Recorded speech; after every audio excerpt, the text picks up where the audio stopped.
الحمدللہ رب العالمین والعاقبۃ للمتقین والصلاة والسلام علی رسولہ الکریم اما بعد عن ابی مسعود الانصاری رضی اللہ تعالی عنہ ان رسول اللہ صلی اللہ علیہ وسلم نہا عن ثمن الکلب ومہر البغی وحلوان الکاہن۔ سیدنا ابو مسعود الانصاری رضی اللہ تعالی عنہ فرماتے ہیں کہ رسول اللہ صلی اللہ علیہ وسلم نے منع کیا ثمن الکلب کتے کی قیمت سے، و مہر البغی اور زانی عورت کی خرچی سے، و حلوان الکاہن اور کاہن کے نذرانے سے، کاہن کا نذرانہ۔ یہ حدیث اس کی تخریج امام بخاری رحمہ اللہ نے اس کو کئی جگہوں پر ذکر کیا ہے، کتاب البیوع، کتاب الاجارہ، طلاق، طب، اور امام مسلم رحمہ اللہ نے بھی اس کو ذکر کیا ہے، اور اسی طرح سنن نسائی کے اندر بھی ہے، سنن ابن ماجہ کے اندر بھی ہے، اور ترمذی کے اندر بھی ہے، موطا کے اندر بھی یہ حدیث ہے، اور مسند احمد کے اندر بھی یہ حدیث ہے۔ اور اسی کے ساتھ ایک دوسری حدیث بھی ہے۔ آج ہماری دو حدیثیں ہیں، ایک یہ حدیث ہے اور اسی سے متعلق ایک دوسری حدیث ہے، اور وہ حدیث ہے عن رافع بن خدیج عن رافع بن خدیج ان رسول اللہ صلی اللہ علیہ وآلہ وسلم قال کسب الحجام خبیث وثمن الکلب خبیث ومہر البغی خبیث۔ سیدنا رافع بن خدیج رضی اللہ تعالی عنہ فرماتے ہیں کہ رسول اللہ صلی اللہ علیہ وسلم نے فرمایا کسب الحجام خبیث، سنگی لگانے والے کی کمائی بری ہے، غیر شریفانہ ہے، کتے کی قیمت ناپاک ہے، اور زانیہ عورت کی کمائی بھی ناپاک ہے، حرام ہے۔ اور یہ حدیث بھی امام مسلم رحمہ اللہ نے ذکر کی ہے، امام ترمذی نے سنن نسائی کے اندر ہے، اور اسی طرح مسند احمد کے اندر بھی یہ حدیث ہے۔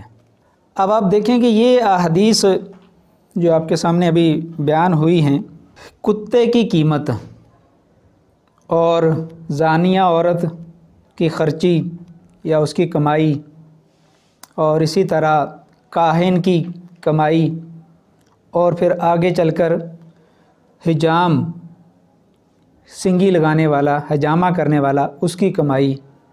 اس کے بارے میں اس حدیث کے اندر بیان کیا گیا ہے۔ چونکہ ہم کتاب البیوع پڑھ رہے ہیں، خرید و فروخت کے معاملات، بیع، لین دین، اور ساتھ میں ہم یہ بھی پڑھ رہے ہیں کہ کیونکہ اللہ تعالیٰ پاک ہے، پاک چیزوں کو پسند کرتا ہے اور پاکی کا حکم دیتا ہے، اور کھانا پینا بھی پاک رکھنے کا ہمیں بار بار حکم دیتا ہے، قرآن کے اندر بھی، احادیث کے اندر بھی۔ یہاں یہ بتایا جا رہا ہے کہ کتا چونکہ ناپاک ہے، نجس ہے، اور اس کے بارے میں احادیث میں جو آتا ہے کہ اگر کتا اذا ولغ الکلب فی اناء احدکم فلیغسلہ سبع مرات اولاہن بالتراب واخراہن بالتراب، جو حدیث کے اندر الفاظ میں فرق ہے، کہ کتے کے منہ کے جراثیم اس قدر زہریلے ہیں، اس قدر خطرناک ہیں، اس قدر ناپاک ہیں، اس قدر اس کے اندر نقصان دہ جراثیم ہیں کہ عام برتنوں کو آپ ایک دفعہ دھو لیں تو وہ پاک ہو جاتا ہے، لیکن کتے کا منہ ڈالا ہوا برتن، جس کے اندر کتے نے کچھ چیز کھا لی ہو، پی لی ہو، یا منہ ڈال دیا ہو، اس کو چاٹ لیا ہو زبان سے، تو اس کے بارے میں کہا جا رہا ہے کہ اس کو آپ 7 مرتبہ دھوئیں، اور اس میں 1 مرتبہ مٹی سے دھوئیں۔ اور وہاں یہ بھی بات ہمیں واضح ہوتی ہے کہ مٹی سے ہی اس کتے کے منہ کے جراثیم ختم ہوتے ہیں، وگرنہ صرف پانی سے وہ جراثیم بھی ختم نہیں ہوتے۔ تو اس لیے کیونکہ وہ ناپاک ہے، نجس ہے، نجس العین ہے، اور اس کو بیچ کر اس کو کاروبار بنا کر کتوں کی خرید و فروخت کر کے جو مال حاصل کیا جائے گا وہ ناپاک ہوگا۔ گندی چیز ہے، اس کو گندگی کو آپ بیچ کر مال حاصل کریں گے تو مال آپ کا ناپاک ہے، گندا ہے۔ تو اسلام تو طہارت، پاکیزگی، پاکی، اچھائی اس کا حکم دیتا ہے۔ اس لیے یہاں کہا گیا ہے کہ آپ کتے کا کاروبار نہیں کریں، اس کو فروخت نہیں کریں، اس کو خریدیں نہیں، اس کو کاروبار میں نہیں لائیں۔ ویسے آپ کر سکتے ہیں، کسی کو دے سکتے ہیں۔ ہاں البتہ اس میں ایک چیز ضرور ہے کہ آپ ہر طرح کے کتے کو بیچنا خریدنا منع ہے نہیں، کیونکہ اسلام ہر چیز کا خیال رکھتا ہے۔ فطرت کے عین مطابق دین ہے، بلکہ فطرت کے بہت زیادہ بالکل قریب دین ہے۔ اب یہ کہ سارے کتوں کو نہیں منع کیا گیا، کچھ کی استثناء بھی ہے، اور وہ ہے کہ نہا عن ثمن الکلب الا کلب الصید، الا کلب الصید، یہ ترمذی کی روایت ہے، اور اس کو شیخ البانی رحمہ اللہ نے حسن کہا ہے، اس کی سند کو حسن کہا ہے، اور بعض نے اس کو ضعیف بھی کہا ہے، لیکن اس کی بہت ساری سندیں ہیں، بہت سارے طرق ہیں، بہت سارے صحابہ سے یہ حدیث مروی ہے، تو اس درجے پر یہ پہنچتی ہے کہ ہاں ضرورت کے تحت اگر کوئی بہت زیادہ ضرورت ہو تو جیسے شکاری کتا، کلب الصید کا مطلب شکاری کتا، شکار کرنے والا، جسے شکار کیا جائے، وہ آپ اگر کوئی آپ کو وہ ہدیۃً نہیں دیتا، فری نہیں دیتا، آپ کو بغیر پیسے دیے نہیں ملتا، تو اس کے لیے اجازت ہے، وہ آپ خرید سکتے ہیں، کیونکہ وہاں مجبوری ہے۔ تو مجبوری میں اسلام مجبوری کا لحاظ رکھتا ہے، خیال رکھتا ہے۔ اسی طرح سنن نسائی کی بھی ایک حدیث ہے، اور اس کے اندر بھی وہ ایک دوسری حدیث ہے کہ امارا بقتل الکلاب ورخص فی کلب الصید والغنم، کتوں کو قتل کرنے کا، مارنے کا حکم دیا ہے کہ مار دیں، جس طرح کا بھی کتا ہو، چھوٹا بڑا، اس کو مار دیں، اور مگر کلب الصید شکاری کتا و کلب الغنم بھیڑ بکریوں کے لیے، مویشیوں کے لیے، جانوروں کے لیے، رکھوالی کے لیے، جیسے دیگر حدیثوں میں بھی آتا ہے، ضرورت کے تحت،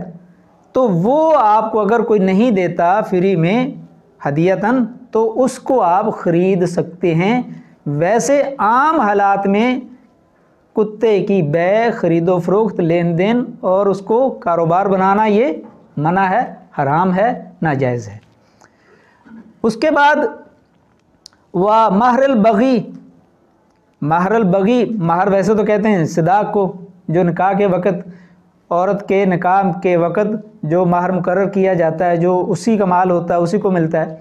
لیکن یہاں پر مہر البغی سے مراد یہ ہے کہ جو بدکار عورت،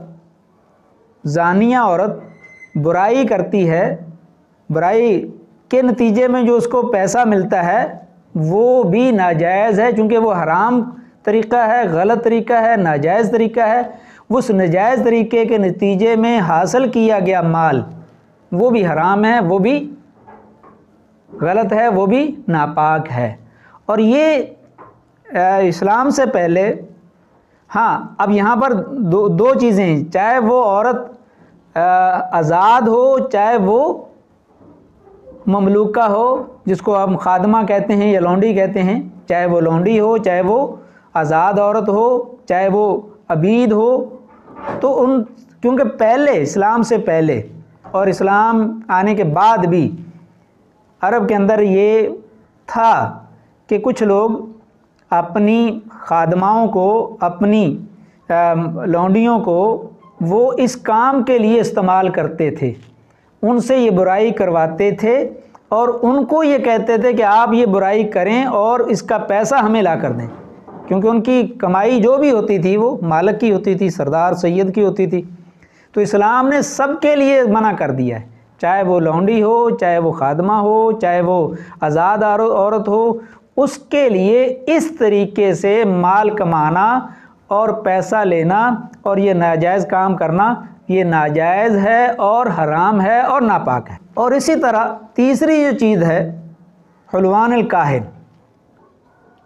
حلوان ویسے تو یہ حلف سے ہے اور حلاوہ سے ہے، حلوہ جس کو ہم کہتے ہیں، اور حلوہ کا معنی یہ ہے کہ وہ جو انسان آسانی سے کھا لیتا ہے، جس کو کھانا بہت آسان ہے۔ تو یہاں حلوان اس لیے کہا گیا ہے کہ کاہن جو کمائی کرتا ہے، جو وہ پیسے لیتا ہے، جو وہ کسب کرتا ہے، وہ اس کو بغیر مشقت کے ملتے ہیں، کوئی محنت نہیں ہے اس کی، کوئی مشقت نہیں ہے، کوئی اس نے تگ و دو نہیں کی، کوئی اس نے بھاگ دوڑ نہیں کی، کوئی اس نے پیسہ نہیں لگایا، کچھ نہیں کیا۔ کاہن کون ہوتا ہے؟ اب دوسری بات ہے کہ کاہن ہے کون؟ کاہن اس آدمی کو کہتے ہیں جو مستقبل میں غیب کی خبروں کا علم دے کہ کل یہ ہوگا، آپ کے ساتھ ایسا ہوگا، یوں ہوگا، آپ کو یوں ہو سکتا ہے، آپ کا یہ ہو سکتا ہے، اور غیب کی خبریں دینے والا یا شیاطین جنوں کی مدد سے کچھ اس طرح کی خبریں پہنچانے والا اور اس کے نتیجے میں پیسے لینے والا، نذرانے لینے والا۔ حلوان کا معنی نذرانہ بھی کیا ہے۔ تو کاہن جو نذرانہ لے گا، جو پیسے لے گا، اور حلوان اس کو اسی لیے کہتے ہیں کہ وہ تو آسانی سے اس کو ملتا ہے، کوئی اس کی محنت نہیں ہے، اور لیکن وہ بھی حرام ہے کیونکہ وہ ناجائز طریقے سے مال کما رہا ہے۔ تو یہ بھی اسی طرح حرام ہے جس طرح پہلے ہم نے بہت سی خرید و فروخت کو حرام قرار دیا تھا، اللہ کے رسول صلی اللہ علیہ وسلم نے پڑھا، تو ایسے ہی یہ بھی بے، یہ بھی خرید و فروخت، یہ بھی لین دین، یہ بھی کاروبار، اس کو کاروبار بنانا اور باقاعدہ پیسے لینا، کچھ چیزیں بتانا، غیب کی خبریں بتانا، یا کچھ چیزیں جو کل کو ہونے والی ہیں اس کے بارے میں خبر دے دینا، بتانا، بتانے والا، وہ اس کا ظاہر سی بات ہے۔ اس طرح کے جو لوگ ہوتے ہیں ان کے پاس شیاطین ہوتے ہیں، جن ہوتے ہیں، شیاطین جو شریر قسم کے ہوتے ہیں، تو وہ کچھ، اور ان کی کچھ شرطیں ہوتی ہیں، پہلے وہ شرطیں ماننی پڑتی ہیں، اور شرطیں ان کی ناجائز ہوتی ہیں، حلال چیزوں کو حرام یا ناجائز کام کرنے پڑتے ہیں، شرک کرنا پڑتا ہے، پھر وہ شیاطین، پھر وہ جن وہ لوگوں کے ساتھ تعاون کرتے ہیں، تعاون کر کے وہ پھر اس طریقے سے لوگوں سے اس کی اجرت لیتا ہے، اس کا نذرانہ لیتا ہے، ہدیہ لیتا ہے، اس کے پیسے لیتا ہے، تو یہ پیسے اس طریقے سے لینا ناجائز ہے۔ ہاں البتہ یہ تو بات واضح ہے کہ اللہ کے رسول صلی اللہ علیہ وسلم کی ایک دوسری حدیث ہے کہ جو آدمی کاہن کے پاس جاتا ہے اور کاہن جو کہتا ہے اور اس کی تصدیق کرتا ہے، اس کو سچ مانتا ہے کہ جو کہا ہے اس نے بالکل صحیح ہے، ایسا ہی ہوگا، یہ سچا ہے، بالکل یقین کے ساتھ، اور اگر کوئی آدمی کاہن کی بات کو سچ مانتا ہے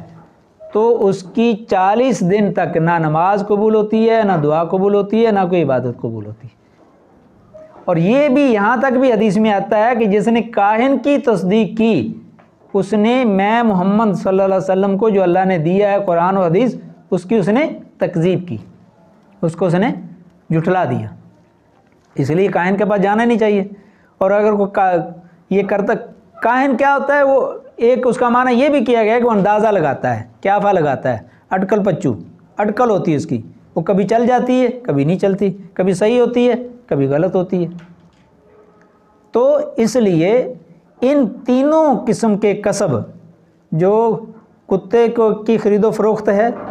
اور زانیہ عورت کا جو ہے نا وہ خرچی ہے، اور کاہن کا نذرانہ ہے، یہ تینوں چیزیں حرام ہیں کیونکہ ناپاک ہیں۔ یہ کاروبار، اس کو بنانا، اس سے پیسے لینے اور ان پیسوں کو استعمال کرنا تو حرام سے حرام ہی بنتا ہے، اس سے حلال نہیں ہو سکتا، اسے پاک چیز نہیں آ سکتی، اس کا نقصان ہی ہوگا، فائدہ کچھ نہیں ہوگا۔ اس کے بعد جو اگلی حدیث ہے جس کے اندر دو چیزیں تو یہی ہیں، تیسری چیز وہ اس سے تھوڑا سا ہٹ کر ہے، اور وہ جو ہم نے رافع بن خدیج رضی اللہ تعالیٰ عنہ کی حدیث پڑھی ہے کہ کسب الحجام خبیث، سنگی لگانے والے کا جو کسب ہے، کمائی ہے، وہ بھی بری ہے، غیر شریفانہ ہے۔ اور اسی طرح اسی حدیث کی تائید بھی ہو رہی ہے وَثَمَنُ الْكَلْبِ خَبِيثٌ، اور یہ تو پہلے منع بھی کر دیا، پھر اس کی اور وضاحت آ گئی کہ وہ ناپاک ہے، خبیث ہے، حرام ہے۔ وَمَہْرُ الْبَغِيِّ خَبِيثٌ، اور زانیہ عورت کی کمائی وہ بھی خرچی، اس کی پیسہ لینا وہ بھی ناپاک ہے، حرام ہے۔ اب اس میں کسب الحجام جو ہے اس کے بارے میں سنگی آپ سمجھتے ہیں، آج کے دور میں سنگی لگائی جاتی ہے، لیکن اس کا طریقہ مختلف ہے۔ پہلے جب سنگی لگائی جاتی تھی، پہلے جو سنگی لگاتے تھے وہ کسی تیز دھار آلے سے جسم کے حصے پر، خاص طور پر جو خاص رگیں ہیں خون کی، ان کے اوپر کٹ لگایا جاتا تھا اور اس سے فاسد خون نکالا جاتا تھا۔ اور اس میں ایک طریقہ یہ بھی تھا کہ وہ کٹ لگانے کے بعد وہ کٹ لگانے والا اس نس کے اوپر اپنا منہ رکھ کر اس کے خون کو سک کرتا تھا، اپنے منہ میں لیتا تھا، اور اس کے بعد جب اس کا منہ بھر جاتا تھا خون کو باہر پھینک دیتا تھا، دوبارہ پھر اس خون کو منہ سے چوستا تھا۔ بعض لوگ ایسا بھی کرتے تھے، تو اس لیے اس کو کہا گیا کہ یہ اس طرح کیا پیشہ اپنانا، اس طرح کا کاروبار کرنا، اس طرح سنگی لگانا اور اس سے کمائی کرنا یہ اچھا نہیں ہے، شریفانہ پیشہ نہیں ہے، یہ برا ہے۔ ہاں البتہ اس لفظ خبیث سے صرف یہ حجامہ کے لیے، سنگی لگانے والے کے لیے اس کو خبیث کو حقیقی معنی میں نہیں لیا گیا، بلکہ اس کو ناپسندیدگی کے معنی میں لیا گیا۔ کیوں؟ کیونکہ اس کی دیگر حدیثیں ہیں جس میں اس کی گنجائش نکلتی ہے کہ کوئی آدمی سنگی لگاتا ہے تو اس کے پیسے وہ لے سکتا ہے۔ اللہ کے رسول صلی اللہ علیہ وسلم نے بذات خود سنگی لگانے والے کو پیسے دیے۔ سنن ابن ماجہ کی صحیح روایت ہے، سیدنا علی رضی اللہ تعالیٰ عنہ فرماتے ہیں احتجم رسول اللہ صلی اللہ علیہ وسلم وآمرنی فاعطیتہ الحجام اجرہ۔ اللہ کے رسول صلی اللہ علیہ وسلم نے سنگی لگوائی اور مجھے ارشاد فرمایا، حکم دیا کہ میں اس کی اجرت دوں، تو میں نے اس کو اس کی اجرت دی۔ تو اس کا مطلب ہے کہ اگر یہ ناجائز ہوتی، اجرت حرام ہوتی، تو اللہ کے رسول کبھی بھی اجرت نہ دیتے، اور یہ روایت صحیح روایت ہے۔ ایک روایت میں آتا ہے کہ بصاعین من الطعام، سنن ترمذی کی روایت ہے کہ سنگی لگوائی اور سنگی لگانے والے کا نام تھا ابو طیبہ۔ ابو طیبہ کو 2 صاع یعنی 5 کلو کے قریب طعام، کھانے کی چیز دی۔ تو اس کا مطلب ہے کہ سنگی لگانی جائز ہے، سنگی پر جو ہے نا وہ پیسے لیے جا سکتے ہیں۔ اور اسی طرح ایک اور صحابی ہیں، وہ اللہ کے رسول صلی اللہ علیہ وسلم سے فی اجارت الحجام، اللہ کے رسول سے وہ اجازت لیتے رہے، محیصۃ ابن محیصہ، وہ اللہ کے رسول سے اجازت مانگتے رہے کہ اللہ کے رسول مجھے یہ جو کسب الحجام ہے اس میں مجھے پیسے لینے کی آپ اجازت دے دیں۔ تو اللہ کے رسول اسے منع کرتے رہے، 1 دفعہ 2 دفعہ 3 دفعہ اس نے پوچھا تو آپ نے منع کیا، اجازت طلب کرتے رہے لیکن منع کرتے رہے۔ آخر میں آپ نے کہا کہ ہاں آپ پیسے لے لیں، مگر یہ اپنے اونٹ کو چارہ دے دیں اور اپنے غلام پر خرچ کر دیں، خود خرچ نہ کریں۔ تو اس سے بھی علماء نے استدلال یہ کیا ہے کہ اگر یہ بالکل حرام ہوتا، اس کا کسب، اس سے پیسے لینے، اجرت لینی، تو اللہ کے رسول اسے بالکل بھی اجازت نہ دیتے۔ ایک طرف تو آپ نے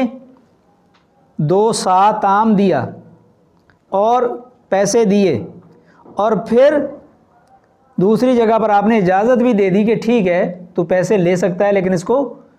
اپنے استعمال میں نہیں لا، کسی اور چیز میں استعمال کر دے، جانور کو چارہ لے دے، اس میں چارے میں خرچ کر دے، اور اپنے غلام کو جو اگر ضرورت ہو اس کو تو اس کے اوپر خرچ کر دے، اپنے پاس نہ رکھ۔ یعنی کہ اس کو ناپسند کیا ہے، کراہت ہے اس کے اندر،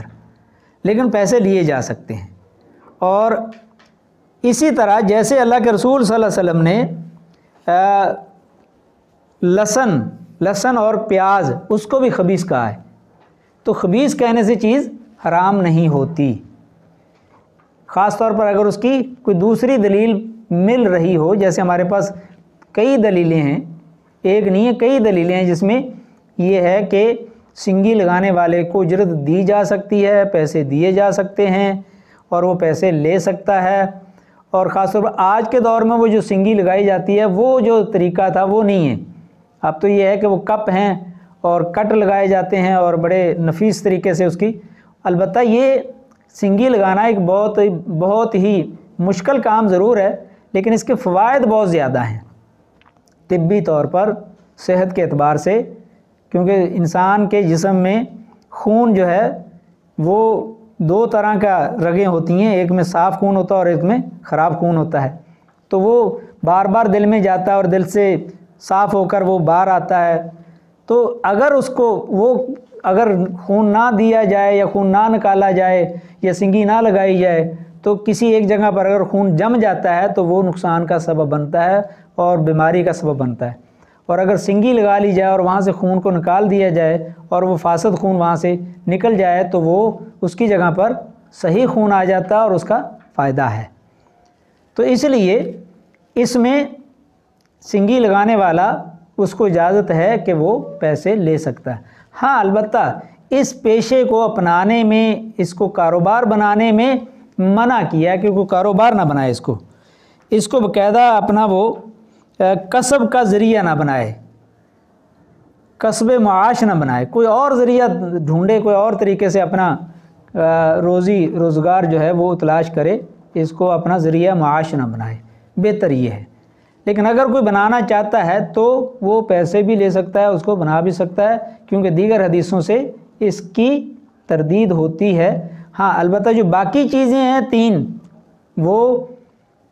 ثمن الکلب اور اس میں ایک خاص کتا ہے، وہ اس کی بیع خرید و فروخت جائز ہے، البتہ باقی سب کی منع ہے. اور اسی طرح مہر البغی اور حلوان الکاہن، ان تینوں کے بارے میں ہے کہ یہ بالکل حرام ہے. اس کی کوئی دیگر حدیث نہیں ہے جس کے اندر کوئی گنجائش نکلتی ہو. تو یہ کلی طور پر ناپاک ہے، حرام ہے. اس کی کمائی بھی حرام ہے، کھانا بھی اس کا حرام ہے، اور اس کا کھلانا بھی حرام ہے، اور اس کاروبار بنانا اس کو، یہ تو بالکل حرام ہے. تو ان 2 حدیثوں کے اندر اللہ کے رسول صلی اللہ علیہ وسلم نے ہمیں وہ پاک چیزوں کا حکم دیا ہے کہ یہ ناپاک ہیں، یہ نہیں کریں. تو ناپاک سے منع کرنے کا مطلب یہ ہے کہ جو پاک ہیں وہ ہم اپنائیں اور اس پر عمل کریں، اس کو عمل میں لائیں. جو ناپاک ہیں، ناجائز ہیں، حرام ہیں، اس سے بچا جائے.